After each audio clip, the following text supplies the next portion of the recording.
سيدنا مولانا محمد بن عبد الله وعلى آله وصحبه ومن والاه ولا حول ولا قوة إلا بالله سبحانك لا علم لنا إلا ما علمتنا إنك أنت العليم الحكيم رب اشرح لي صدري ويسر لي أمري واحلل عقدة من لساني يفقهوا قولي وسدد لساني واهد قلبي بهدي نبيك محمد صلى الله عليه وسلم. Amma ba'd, sedaya hadirin jamaah Masjid Al-Khazmar yang dimuliakan oleh Allah, yang mudah-mudahan hadirnya pada malam hari ini mendapat ridho dari Allah Subhanahu wa taala. Wabil khusus teman-teman majinipun Al-Ustaz Zamroni Mahzun, mudah-mudahan dipanjangkan umurnya, diberikan kesehatan dalam taat kepada Allah Subhanahu wa taala, dan segenap para asatidz, pengurus masjid dan segenap panitia yang ikut andil juga hadirin semuanya. Allah berikan keberkahan barokahnya ngaji pada malam hari ini ya rabbal alamin. Bismillahirrahmanirrahim. Nawaitu ta'alluma wa ta'lima wa tadhakkura wa tadhkira wa naf'a wal intifa'a wal ifadata wal istifadata wal hatha 'ala tamassuki bi kitabillahi wa sunnati rasulih wa du'a ila al-huda wa dalala ala khair ittiqa'a wajhillahi wa ridahu wa qurbihi wa thawabihi. Allahumma arzuqna fahma an-nabiyyin wa hifdhal mursalin wa ilham al-malaikatil muqarrabin. Allahumma akrina bil ilmi wa zayyinna bil hilmi wa akrimna bit taqwa wa jamilna bil afiyah. Pengajian pada malam hari ini yaitu kitab Riyadhus Shalihin, yaitu bab Fadlul Ghani Asy-Syakir. Fadlul Ghani Asy-Syakir, keutamaan orang kaya yang bersyukur. Ya. Orang kaya yang bersyukur itu bagaimana? Bagaimana orang kaya disebut bersyukur?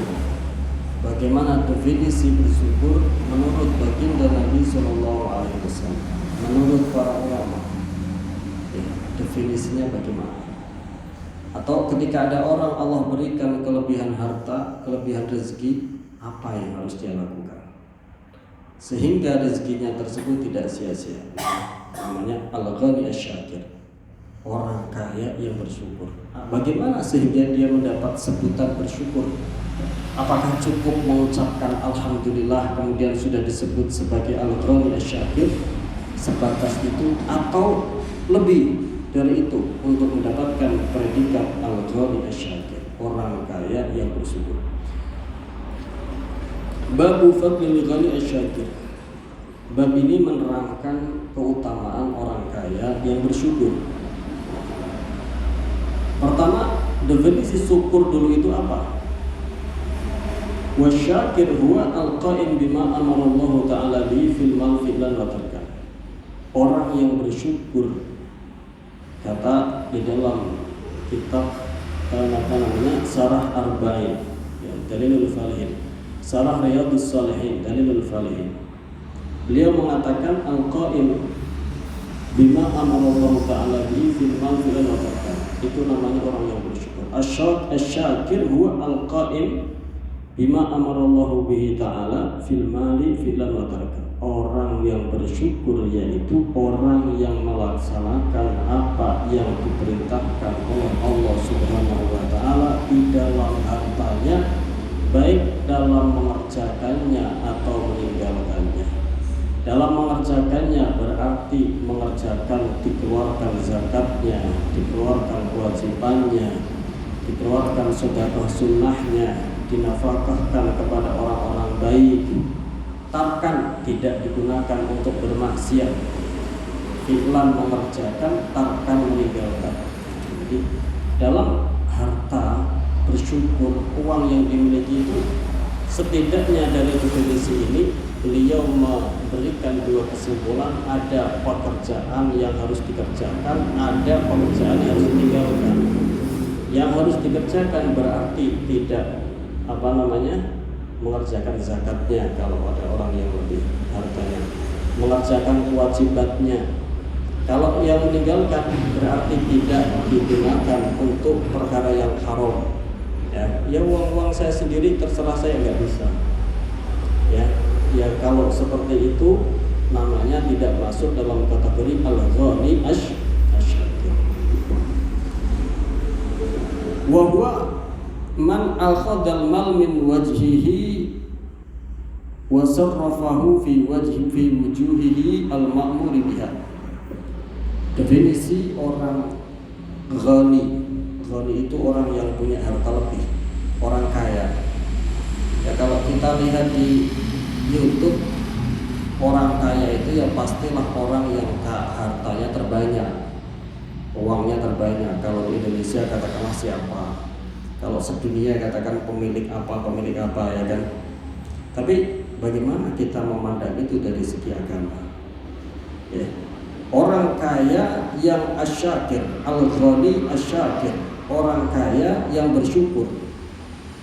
Jadi kalau kaya tok itu belum tentu selamat. Tapi kalau al-ghani asyakir belum tentu baik. Tapi kalau al-ghani asyakir, orang kaya yang bersyukur itu baik, itu pasti baik. Akan tetapi apa definisi al-ghani asyakir? Beliau mengatakan wa huwa man akhadha al-mal min wajhihi wa sarrafahu fi wujuhihi al-ma'muri biha, yaitu orang yang memperoleh mal harta tersebut min wajhihi, dari jalannya yang diizini oleh syariat. Jalannya mengambil memperoleh harta tersebut dengan jalan yang benar, bekerja yang halal. Ada pekerjaan itu halal, ada pekerjaan itu tidak halal. Ada pekerjaan itu setengah halal, setengah enggak jelas. Nah, orang ghani yang bersyukur itu orang yang mendapatkan uangnya dengan caranya yang diizini oleh syariat, berarti dengan cara yang halal, dan menggunakannya pun di dalam jalan yang halal yang diperintahkan oleh Allah Subhanahu wa taala. Itu orang ghani asyakir, orang yang memperoleh hartanya dengan cara yang boleh, yang benar, penggunaannya pun di dalam tempat yang benar, memperolehnya dengan cara yang tepat, yang diizini oleh syariat yang benar, mentasarufkannya pun di tempat yang diizini oleh syariat. Dia disebut al-ghani asyakir, orang kaya yang bersyukur. Artinya walaupun kaya raya, memperolehnya dengan cara apa yang tidak halal, judi, jual beli narkoba, atau apapun bentuknya yang tidak halal, walaupun kaya raya, dia tidak sudah cacat duluan untuk mendapat julukan al-ghani asyakir, untuk mendapatkan julukan orang kaya yang bersyukur. Duitnya banyak, ditasarufkan di dalam kebaikan, tapi memperolehnya tidak dengan cara yang baik, maka fahuwa finnar, maka tetap tidak beruntung, tetap masuk neraka. Memperolehnya dengan digunakan untuk kebaikan, bangun masjid, bangun pondok, tapi diteliti nyarinya halal nggak, nyarinya nggak halal, belum beruntung, belum selamat. Begitu juga dibalik, nyarinya halal, kerja benar-benar pekerjaan halal, tapi penggunaannya tidak halal, juga belum beruntung, belum selamat. Masih dianggap belum harta yang terpuji, harta yang mahmud, tapi harta yang mal'un, tercela. Ya, ini beliau mendefinisikan wa huwa man akhadhal mal min wujuhihi ay tariqihi al-ma'dun bi akhdhihi syar'an, dengan cara yang diizini oleh syariat. Berkebun diizini, berbisnis diizini, jual beli diizini, sewa menyewa diizini, sesuatu yang diizini oleh syariat, itu memperolehnya. Mentasarufkannya pun di dalam wajah yang diizini, di dalam bentuk yang diizini oleh syariat. Seperti zakatnya tidak ketinggalan, zakatnya pun ditunaikan. Ya, zakatnya ditunaikan. Kalau dia punya kafarat, ada kesalahan yang harus ditebus dengan kafarat ketika haji dan sebagainya, harus dibayar kafarahnya. Ya. Ketika dia punya nadar, kalau sembuh mau nadar sedekah 1 juta, 10 juta, 100 juta, atau nyembelih kambing, 2 kambing, atau kebo atau sapi, nadarnya dipenuhi, itu namanya wajah yang diperintahkan oleh syariat. Kalau nadar, ya. Atau ada orang butuh, ada orang minta, kita mampu memberinya, beri, itu namanya tempat yang sesuai yang dianjurkan oleh syariat. Ya. Qala Allah Ta'ala, Imam Nawawi di dalam kitab Riyadhus Shalihin Di dalam bab ini pertama kalinya memulai ayat ini. Fa amma man a'ta wa taqa wa saddaqa bil husna fasanuyassiruhu lil yusra. Jadi kan sedang membahas al-ghani asyakir, orang kaya yang bersyukur, yaitu orang yang memperoleh hartanya dengan cara yang benar, mentasarufkannya pun sesuai dengan perintah Allah. Itu namanya al-ghani asyakir.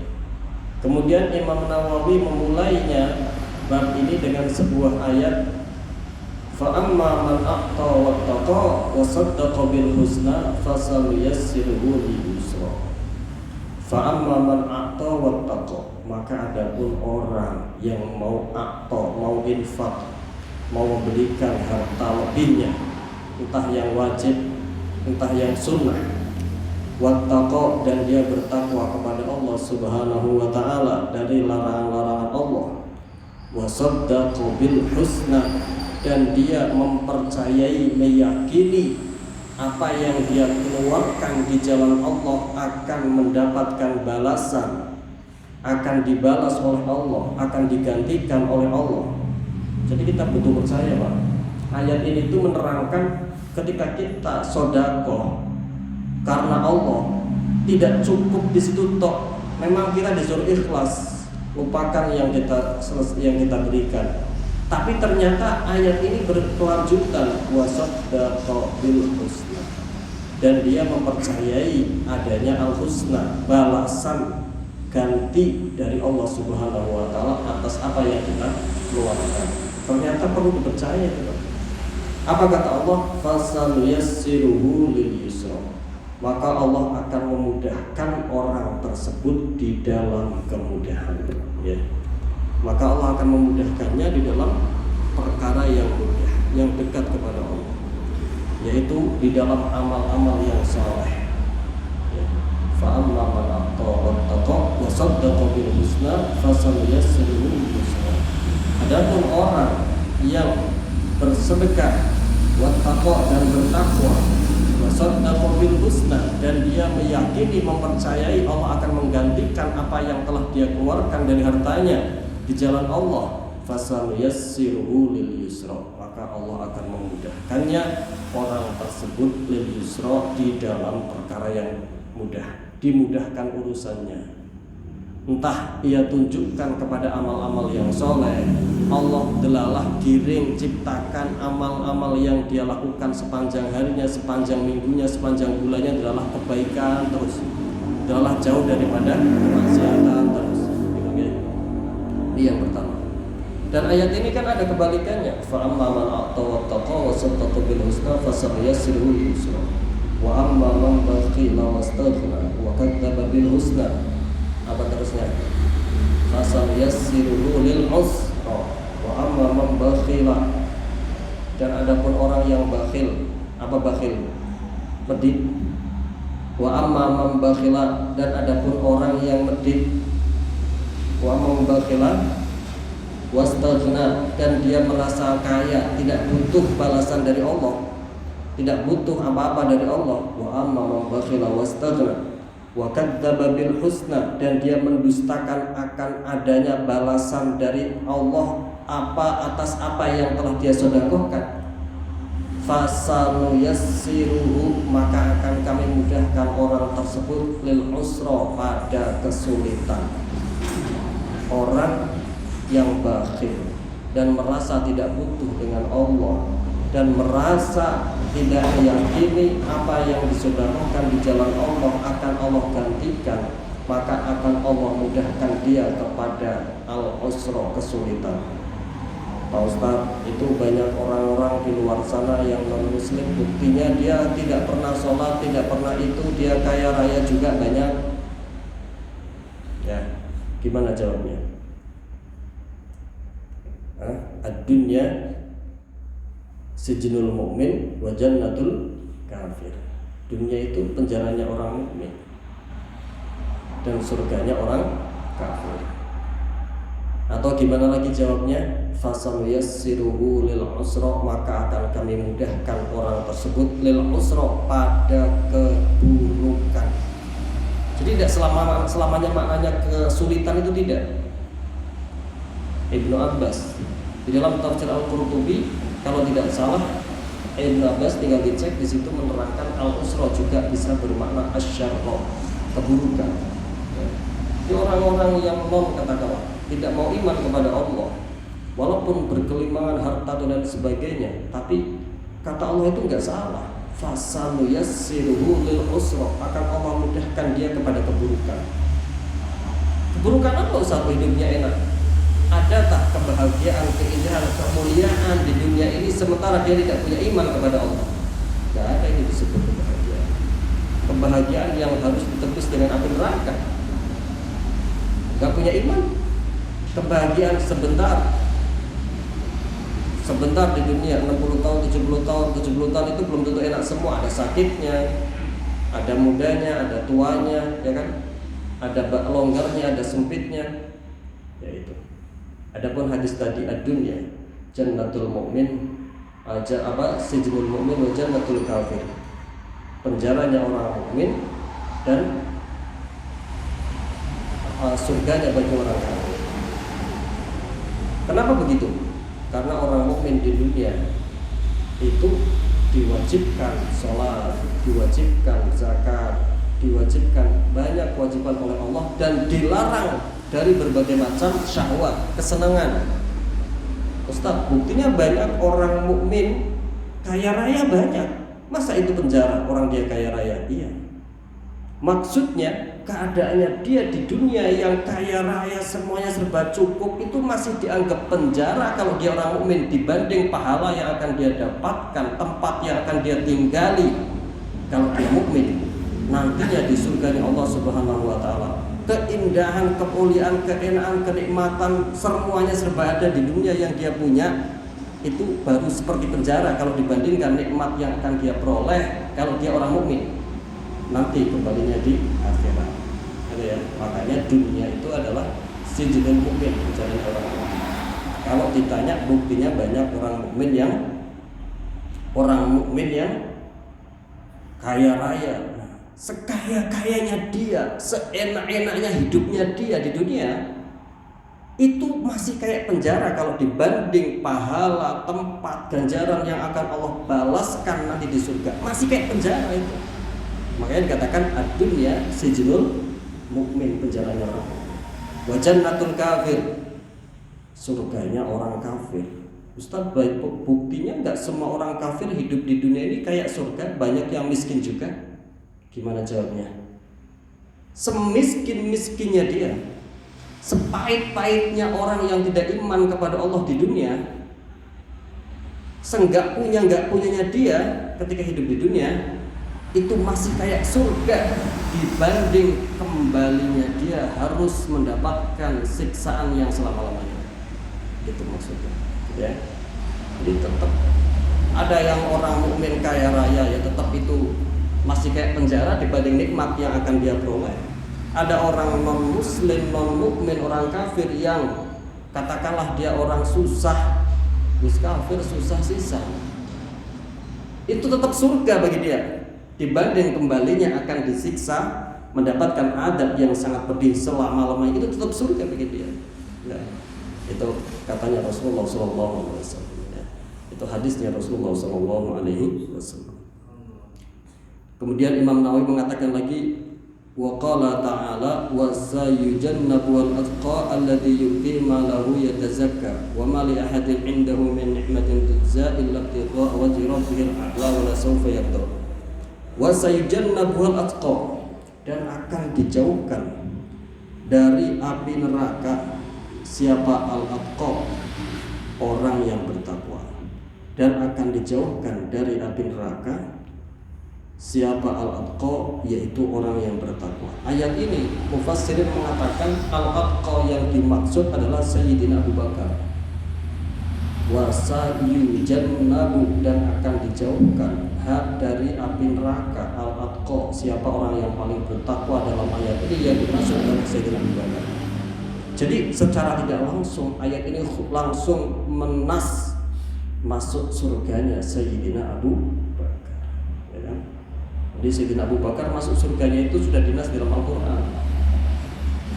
Wa sayujannabuhal atqa. dan akan dijauhkan dari neraka siapa itu al-atqa, orang yang paling bertakwa, yaitu Sayyidina Abu Bakar. Kebanyakan mufassirin menafsir al-atqa yaitu Sayyidina Abu Bakar. Memang apa amalnya Sayyidina Abu Bakar? Alladzi yu'ti malahu yatazakka, yaitu orang yu'ti yang mendatangkan, mengeluarkan malahu harta bendanya, wa yatazakka, dan dia membersihkan dirinya dari dosa-dosa. Kalau memang punya dosa, membersihkan dirinya, membersihkan hartanya. Membersihkan hartanya dengan dikeluarkan zakatnya, juga membersihkan dirinya sekaligus. Wa ma li ahadin indahu min ni'matin tujza, wa ma li ahadin indahu min ni'matin tujza, dan tidak ada bagi seorang pun indahu di hadapan Sayyidina Abu Bakar min ni'matin, saking nikmat, tujza yang harus dibalas. Jadi ayat ini itu sebenarnya kisahnya begini. Waktu Islam itu masih lemah, Sayyidina Bilal itu disiksa sama orang kafir yang mana dia adalah tuannya sendiri. Sayyidina Bilal masih budak yang menyiksa tuannya sendiri. Sayyidina Bilal ketika disiksa hanya bisa mengucapkan ahad. Baginda Nabi kemudian mendengar, apakah yang dimaksud ahad adalah Allah? Iya. Maka kemudian baginda Nabi mengatakan Allah, maka Allah akan menyelamatkanmu.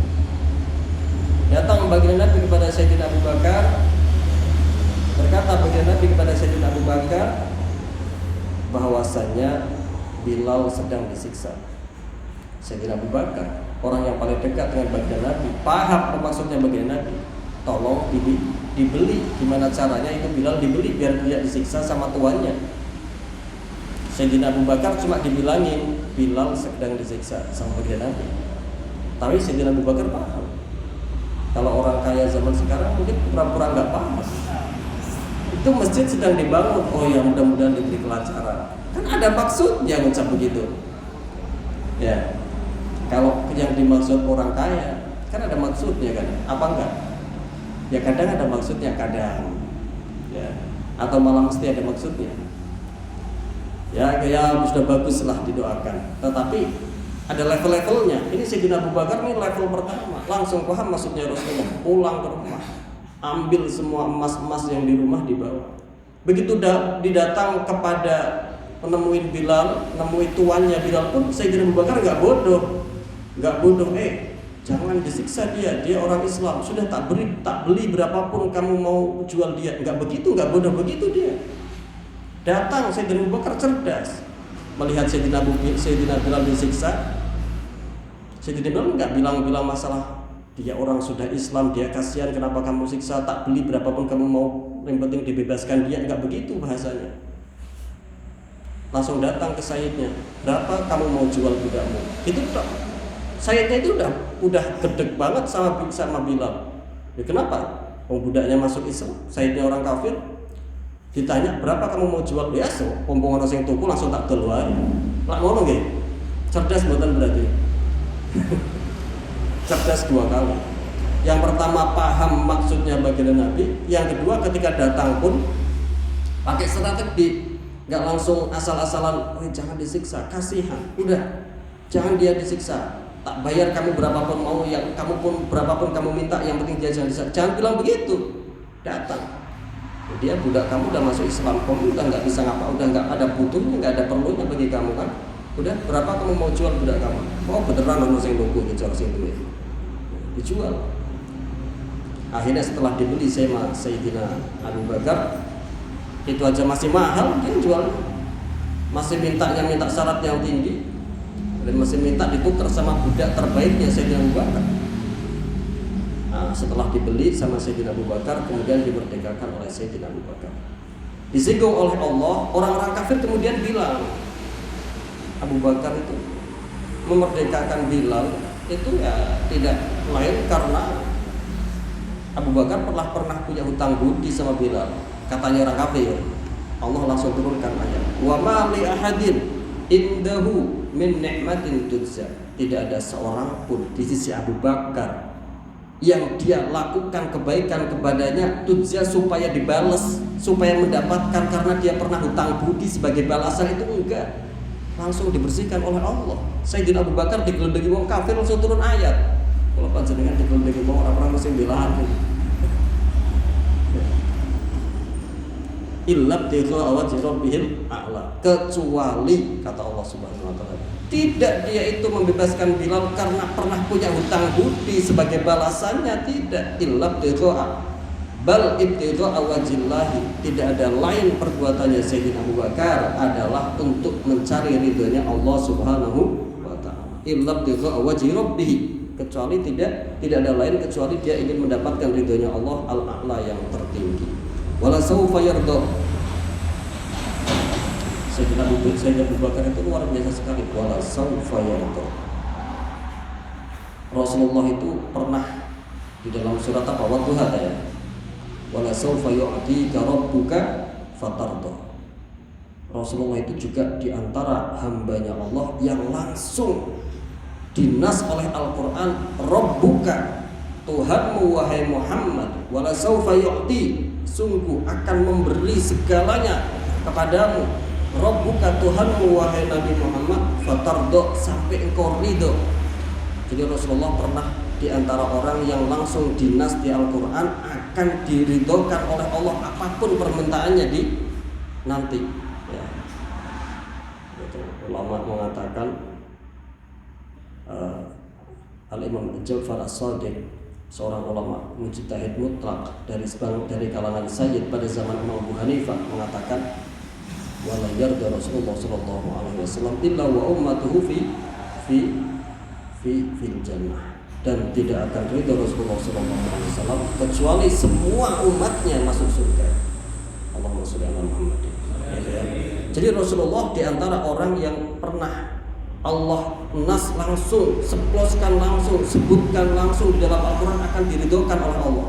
Sayyidina Abu Bakar juga masuk seperti itu. Luar biasa sekali Sayyidina Abu Bakar. Makanya madhab Ahlus Sunnah wal Jamaah kalau kita belajar tauhid, selain anbiya, selain rusul, selain kibarul malaikah, dari bangsa manusia yang bukan rusul, bukan nabi, bukan penggedenya malaikat, yang paling utamanya manusia sealam dunia dari zaman Nabi Adam sampai zaman kiamat, selain anbiya, selain rusul, siapa? Sayyidina Abu Bakar. Ahlus Sunnah wal Jamaah bilang begitu. Dilihat aja di kitab tauhid. Sayyidina Abu Bakar. Berapa banyak Sayyidina Abu Bakar disebutkan di dalam Al-Quran? Huma fil ghar, tatkala mereka berdua, Rasulullah dan Sayyidina Abu Bakar, di dalam gua apa? Gua Sur, ketika mau pergi dikejar-kejar orang kafir Quraisy mau hijrah ke Madinah. Ini melanjutkan ini. Wala saufa yarda, dan akan ridho siapa itu? Sayyidina Abu Bakar, sampai akan mendapatkan, sampai ridho hatinya dengan apa yang akan diberikan oleh Allah Subhanahu wa taala. Sebagian ulama lebih memandang al-ibrah bi umumil lafzi la bi khususis sabab. Yang dianggap itu ya umumnya lafaz. Ayat ini ya untuk kita semua, tidak terkhususkan kepada Sayyidina Abu Bakar. Nah, itu kaidah imam madzhab kita, madzhab Syafi'i, lebih enak. Jadi kalau ada orang yang mensodakohkan apa yang dia beri, apa yang diberikan oleh Allah, zakat, dan dia membersihkan dirinya dari dosa-dosa, dari maksiat, dan semua itu tidak dilakukan kecuali ingin mendapatkan ridho dari Allah Subhanahu wa taala, maka siapapun itu Allah akan berikan apapun yang dia minta sampai dia ridho. Wala saufa yarda, dan akan Allah berikan keridhaan hatinya dengan permintaan, dengan dikabulkan segala macam permintaannya oleh Allah, yaitu ditempatkan di surganya Allah Subhanahu wa taala. Ini keutamaannya orang yang bersedekah di jalan Allah dan juga menjaga dirinya daripada kemaksiatan. Selanjutnya Imam Nawawi mengatakan, meneruskan lagi dengan ayat in tubdus shadaqati fa ni'mahi wa in tukhfuha wa tu'tuhal fuqara fa huwa khairul lakum wa yukaffir ankum min sayyi'atikum wallahu bima ta'maluna khabir. Imam Nawawi kemudian mengangkat ayat yang nomor 3, in tubdus shadaqati fa ni'mahi. Kalau engkau menampakkan sedekahmu, tampakkan sedekahmu, ada yang lihat, fani'immahi, maka itu tetap sebaik-baik amal. Walaupun tidak sembunyi-sembunyi, itu tetap sebaik-baik amal. Fani'immahi. Tapi wa in tukhfuha wa tu'tuhal fuqara'a fa huwa khairul lakum. Wa in tukhfuha, tapi apabila engkau di dalam bersedekah itu engkau samarkan, engkau sembunyi-sembunyi, wa tu'tuhal fuqara'a, dan engkau berikan sedekah itu kepada orang-orang fakir, fahuwa khairul lakum, maka sedekah yang sembunyi-sembunyi itu jauh lebih baik. Ya. Fahuwa khairul lakum, satu, jauh lebih baik. Kedua, wa yukaffir ankum min sayiatikum, dan akan bisa menebus dari kalian semua, dari kita sekalian, min sayiatikum, atas keburukan-keburukan dosa-dosa kita. Dua, kalau sedekah itu sir. Wallahu bima ta'maluna khabir. Bicara terang-terangan, bicara sembunyi-sembunyi, semuanya letaknya di hati. Wallahu bima ta'maluna khabir. Allah Subhanahu wa taala dengan apa yang kau lakukan, dengan apa yang kau niatkan, khabir, itu zat yang maha mengetahui. Ya. Jadi ayat ini menerangkan bahwasanya kalau sedekah itu baik terang-terangan maupun sembunyi-sembunyi, fani'immahi, itu sebaik-baik amal. Tapi jikalau kita melakukannya dalam keadaan sembunyi-sembunyi, fahuwa khairul lakum, maka itu jauh lebih baik. Wa yukaffir ankum min sayiatikum, dan bahkan bisa menebus atas dosa-dosa kita sekalian. Wallahu bima ta'maluna khabir. Allah Maha mengetahui apa yang kalian kerjakan. Ini ayat.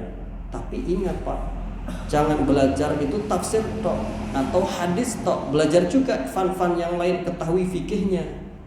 Karena pasti ada rinciannya. Emang dalam hal ini ada rinciannya Pak Ustaz? Ada.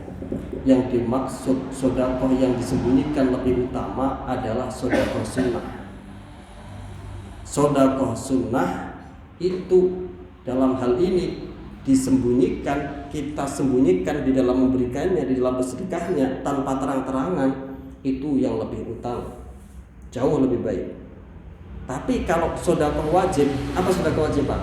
Zakat fitri, zakat pekerjaan harta benda yang kita punya yang memang masuk dalam kategori barang-barang zakawi, barang-barang yang ada zakatnya, nadar, sholat 5 waktu, puasa Ramadan, haji, semua ibadah wajib, maka lebih utama ditampakkan walaupun sedekah.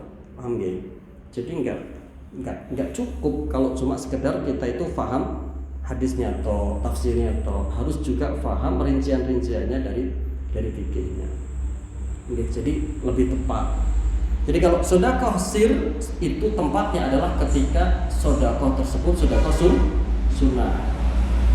Enggak sedekah toh, sholat kok sunnah, lebih utama sembunyi-sembunyi. Baca Quran sunnah, bukan nadar, lebih utama sembunyi-sembunyi. Pelan, artinya sembunyi-sembunyi pelan daripada banter-banter. Walaupun banter-banter dengan niat kita syiar ya tetap pahala.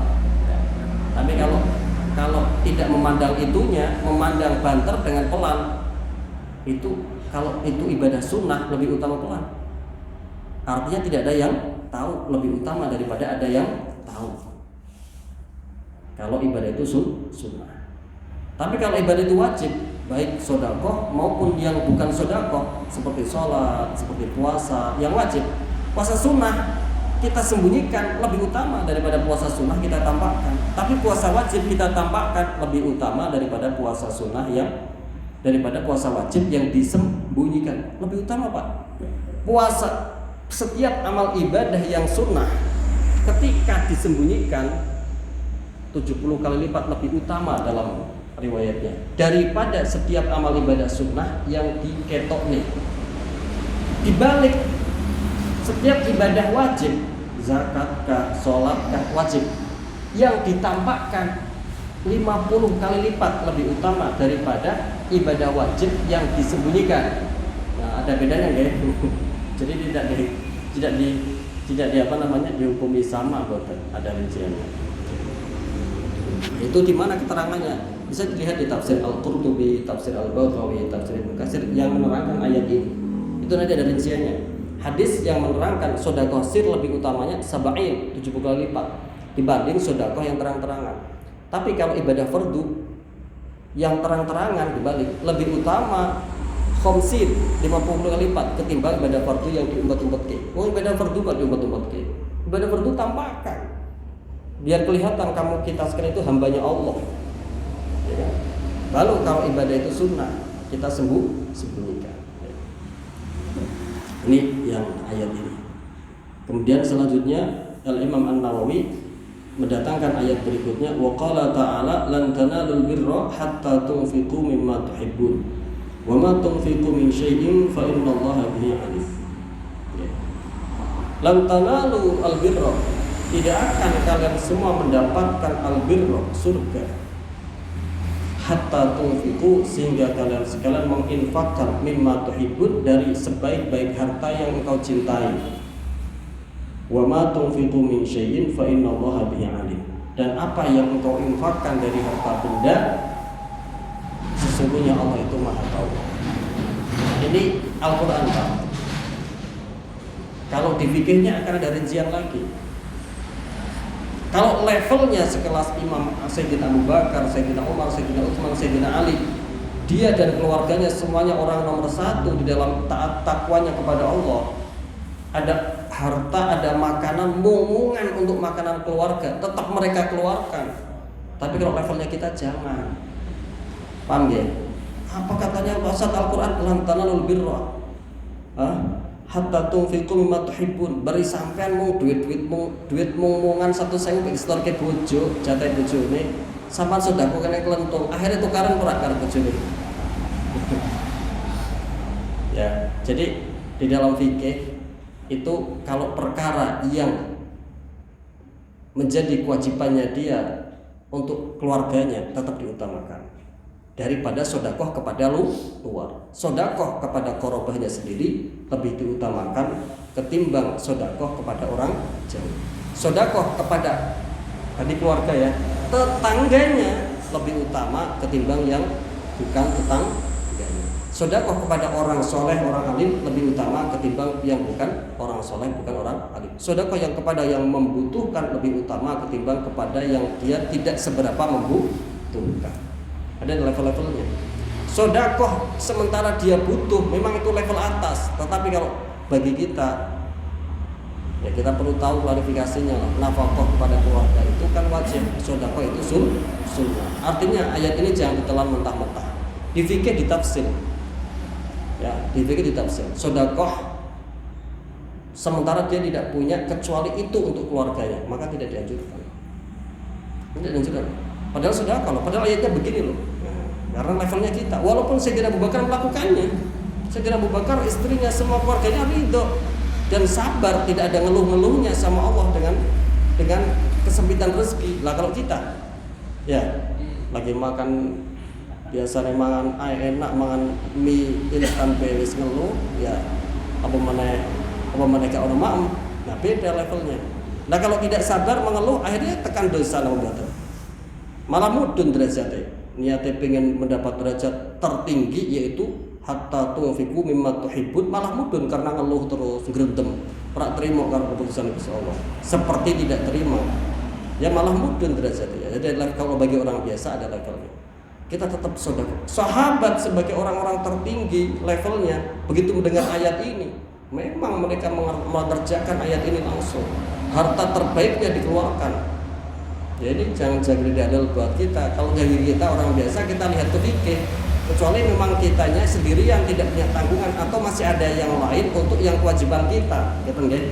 Ada harta lain yang untuk yang wajib, nafkah keluarga dan lain sebagainya. Ini saya tidak mengajari untuk pelit, bukan, tetapi intinya ada yang wajib, ada yang sunnah.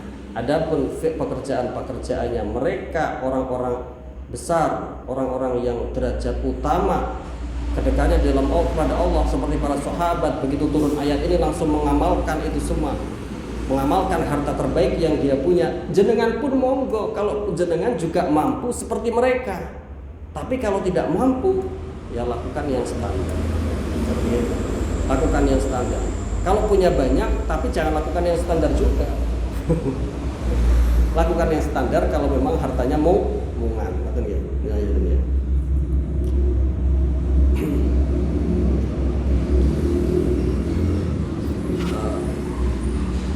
Wa an Abdullah bin Mas'ud radhiyallahu anhu. Kemudian hadis An Abdullah bin Mas'ud, diriwayatkan dari sahabat Abdullah bin Mas'ud radhiyallahu anhu, semoga Allah meridainya. Qala, berkata Sayyidina Abdullah bin Mas'ud, qala, berkata Rasulullah sallallahu alaihi wasallam, bersabda Rasulullah, la hasada illa fitnaini. Tidak ada hasud menghasudi, tidak ada kedengkian, tidak ada hasud kecuali dalam perkara. Tidak ada hasud itu diperbolehkan kecuali dalam dua perkara. Jadi hasud itu kan jelek, ya kan? Tapi ada perkara hasud itu diperbolehkan, malah dianjurkan. Hasud yang dianjurkan itu apa? Ada hasud, setiap hasud itu pasti jelek. Tapi ada kalanya hasud itu malah dianjurkan. Kata baginda Nabi, apa dalam dua perkara? Apa yang pertama? Yang pertama yaitu rajulun atahullahu malan fasallatahu ala halakatihi fil ardh. Yaitu seorang laki-laki yang Allah berikan dia keluasan anugerah rezeki yang sangat melimpah, kemudian dia gunakan, dia tasarrufkan di dalam kebenaran fil haqqi. Fasallatahu ala halakatihi fil haqqi. Dia habiskan semua harta bendanya di dalam kebenaran, di dalam agama Allah, di jalan Allah. Sayyidina Khadijatul Kubra, orang kaya raya, begitu menikah dengan Rasulullah, sehingga kadang nggak makan, tapi nerima, ya, sabar, itu habis dihabiskan hartanya fil haqqi, di dalam perjuangannya Rasulullah Sallallahu Alaihi Wasallam. Wasallatahu ala halakatihi fil haqqi. Nah, kalau ada orang seperti ini, perlu kita hasuti. Hasud apa enggak hasud? Ada orang kaya raya bangun masjid, di sini bangun, di sana bangun, di sana bangun, ada 5 masjid atau 10 masjid, bangun madrasah, bangun pondok. Kita hasud enggak? Kita iri enggak ada orang seperti itu? Iri badan. Nah, ini iri yang diperbolehkan. Alah boro-boro kepikiran, Ustaz, aku duit semono akeh yo ngarah tanggo dhewe. Iki gak duit. Niat baik aja mboten wonten, jangan sampai. Jadi niat itu berpengaruh. Niat itu mati ya. Di dalam kitab Al-Manhajus Salih, Al-Imam Al-Habib Zain bin Ibrahim bin Smith menceritakan, pada zaman Bani Israel terjadi paceklik, orang-orang di sana sini kelaparan. Ada seseorang soleh melihat debu berhamburan sejauh mata memandang, padang pasir semua. Hatinya kerentek, ya Allah Gusti, andai saja semua padang pasir debu ini adalah makanan yang saya miliki, rasanya pingin sekali saya sedekahkan semua negeri, kampung-kampung, kabupaten, kota-kota yang sekarang sedang paceklik tidak ada makanan itu. Kerentek tok, andai saja itu pasir itu adalah makanan. Kemudian datang malaikat memberitahu Nabi pada zaman itu bahwasanya Allah telah menerima sedekahmu. Sedekah apa? Ternyata niatnya dia dianggap sedekah oleh Allah Subhanahu wa taala. Nah, ini dia.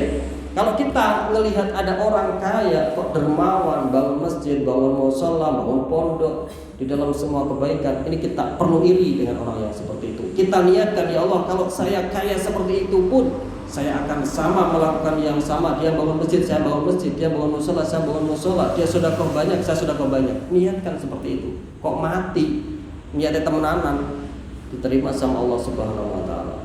Ya. Itu niat. Itu yang pertama. Yang kedua, wa rajulun atahu Allahu hikmatan fa huwa yaqdi biha wa yu'allimuha, muttafaqun alaih. Wa rajulun, dan seorang laki-laki yang Allah berikan ilmu. Hikmah, ada yang memberi makna ilmu, ada yang memberi makna Al-Qur'an, ada yang memberi makna As-Sunnah.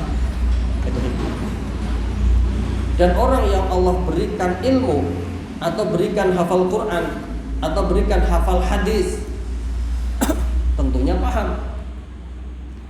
Fayaqdi biha, kemudian dia menghukumnya. Fayaqdi biha, fahuwa yaqdi biha, kemudian dia menghukumi. Ketika ada perselisihan antara A dan B, dia hukumi dengan agamanya, hukumnya Allah. Ketika ada orang tanya masalah perkara tertentu, dia hukumi dengan hukumnya Allah. Dia gunakan ilmunya untuk benar-benar kepentingan masyarakat umat Islam yang membutuhkan. Dia ajarkan kepada orang. Fayahkumu biha, fayaqdi fahuwa yaqdi biha wa yu'allimuha, dan dia juga mengajarkannya hikmah tersebut. Nah, kalau ada orang seperti ini, maka kita perlu iri dengan orang tersebut. Jadi iri itu nggak boleh, kecuali dalam dua tempat. Ada orang diberikan kaya harta yang melimpah, kemudian dia tasarrufkan dalam kebaikan, kita wajib ngiri.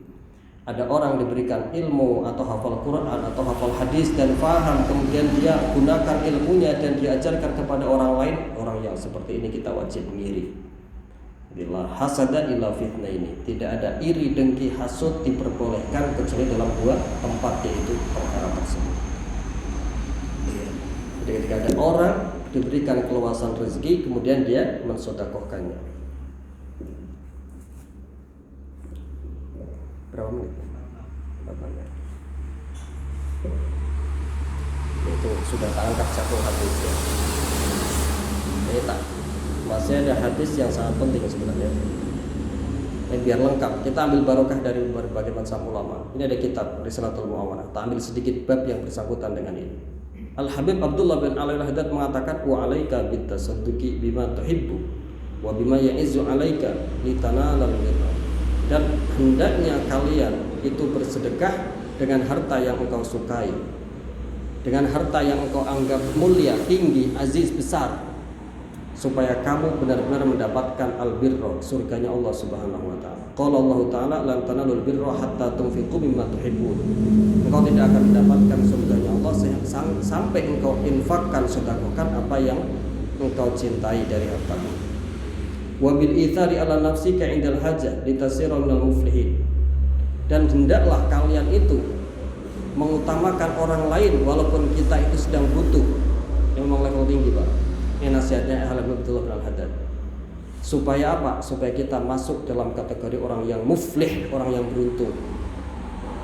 Wa bil israri bis shadaqah, dan hendaklah kita itu ketika sedekah sunnah kita sebisanya sembunyi-sembunyi sebisanya. Walaupun kalau kita tampakkan fani immahi, maka itu sebaik-baik ibadah. Tapi kalau bisa disembunyikan.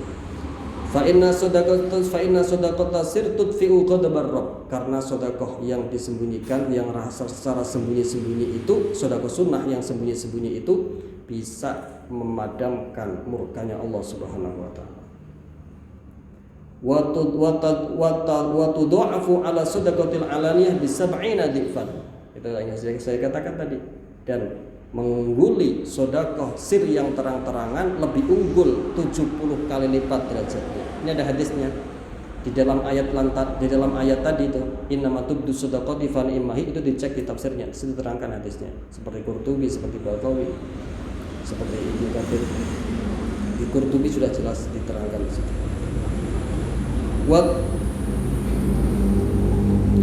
Dan dengan sedekah sir juga taslamu min tatarruqir riya al-mufsid lil a'mal. Karena juga dengan sedekah sir, sedekah yang kita sembunyikan akan menjadikan kita itu selamat daripada terjerumus kepada riya, pamer, yang mana riya ini akan membuat pahalanya sedekah itu menjadi sia-sia. Ada faedahnya lagi. Bisa memadamkan murkanya Allah, bisa menyelamatkan dari riya, yang mana riya ini akan membuat pahalanya sedekah tadi hangus. Itu ya. Apalagi terus kata beliau, wala tada'an tatasaddaqu la yawmin bi syai'in wa in qalla, dan jangan, sebaiknya kata beliau, jangan pernah berlalu sebuah hari, jangan pernah la tada'an tatasaddaqu la yawmin bi syai'in wa in qalla, jangan pernah satu hari berlalu kita tidak bersedekah. Usahakan setiap hari itu terbit matahari kita sedekah. Wa in qalla, senajan sedikit. Ya. Wa bakir bihi, dan bersegeralah. Ya, bakir, isu-isuan, bergegas pagilah. Sedekah sebaiknya sepagi mungkin. Karena jangan-jangan nanti jam 7, jam 8, jam 9 akan turun bala. Kalau kita sudah sedekah waktu pagi jam 6, bala yang mau turun jam 7, jam 8, jam 9 sudah terhalang. Karena dalam sebuah hadis, fa innal balaya la yatakhatta as-sadaqah. bala-bala, musibah, bencana itu tidak akan bisa melewati sedekah.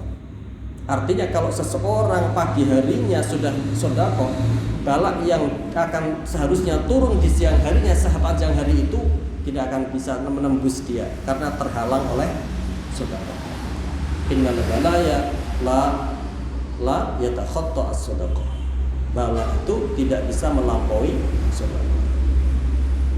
Begitu juga beliau melanjutkan, ketika ada orang datang meminta kepada kita, jangan kita membuat dia itu bersedih, merasa rugi tidak berhasil. Tetapi memang meminta untuk kebutuhan yang halal, bukan meminta untuk beli minuman, bukan meminta untuk beli sesuatu yang tidak halal, bukan. Meminta memang dia orang yang membutuhkan, maka jangan sampai dia itu pulang dengan tangan kosong. Usahakan kita beri dengan walaupun itu sedikit.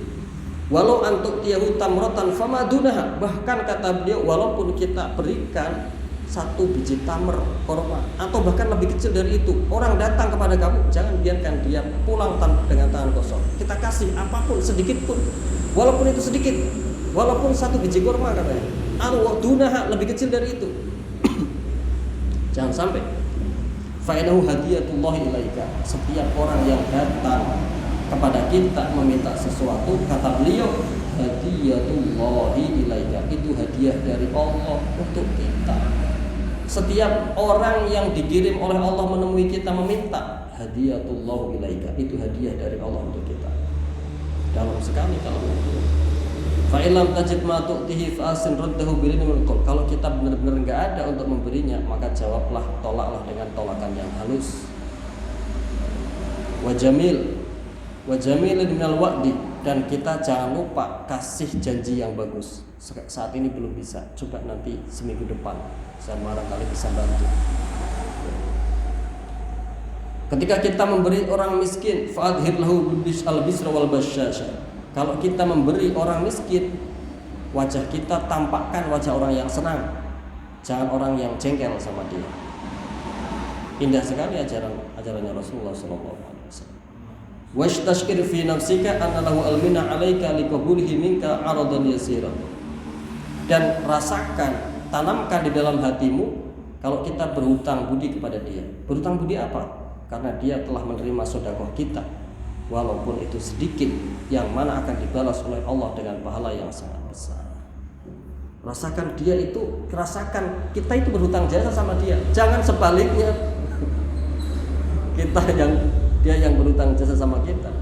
Kalau kita merasakan dia yang punya hutang jasa sama kita, berarti kita benar-benar belum menghayati di dalam bersedekah. Kalau sudah menghayati, kita taruh uang sekian, ini saya karena Allah, kalau ini diterima maka saya yang akan mendapatkan balasannya, ini yang akan saya ambil nanti di akhirat, yang gak akan hangus. Kalau yang saya makan hangus, tapi yang saya berikan kepada dia ini yang tetap bisa saya bawa sampai ke akhirat lewat dia. Nah, berarti kita rasakan kita yang berterima kasih karena lewat dia uang kita sampai nanti ke akhirat, kan begitu. Makanya beliau mengatakan, washtashir fi nafsika anna lahu al-minnah 'alaika liqabuli minka 'aradan yasira. Nah, kata beliau begitu. Dalam sebuah hadis, anna luqma al-wahidah yasiru thawabuha indallahi a'dhamu min jabal Uhud. Kita bersedekah, 1 telan saja, 1 suap makanan saja. Al-luqma al-wahidah, 1 suap makanan yang kita sedekahkan. 1 suap berapa senilainya, Pak? Enggak ada 1000. Tapi kalau diterima oleh Allah, dalam sebuah hadis, yasiru thawabuha indallahi a'dhamu min jabal Uhud. Di sisi Allah, pahalanya 1 suap tadi lebih besar daripada gunung Uhud. Bayangkan, 1 suap. Apalagi kalau kita sedekahnya banyak. Ya, kalau begitu 1 suap saja sudah hampir setara dengan gunung Uhud ya Pak Ustaz ya. Saya sedekahnya kalau begitu segitu-gitu aja. Jangan. Tetap kita sedekahnya banyak. Cuma maksudnya sedikit aja segitu. Napa malih kalau kita sedekahnya kata. Ya, kurang lebih begitu aja pengajian pada malam hari ini. Sekiranya waktunya sudah cukup ya, saya cukupkan pengajian pada malam hari ini. Mudah-mudahan bermanfaat, mudah-mudahan menambah keimanan ketakwaan kita sekalian. Dari Al-Fakir, barangkali ada kesalahan, kekurang sopanan atau ada sabukul lisan, mohon dimaafkan. Bismillahirrahmanirrahim. بنا مع الكتب قادك اللهم اهدنا بهداك واجعلنا من السالك في رضاك ولا تولينا ولي سواك ولا تجعلنا من خلاف امرك وعصوك حسبنا الله ونعم الوكيل من مولى ونعم النصير ولا حول ولا قوه الا بالله العلي العظيم والسلام عليكم ورحمه الله وبركاته.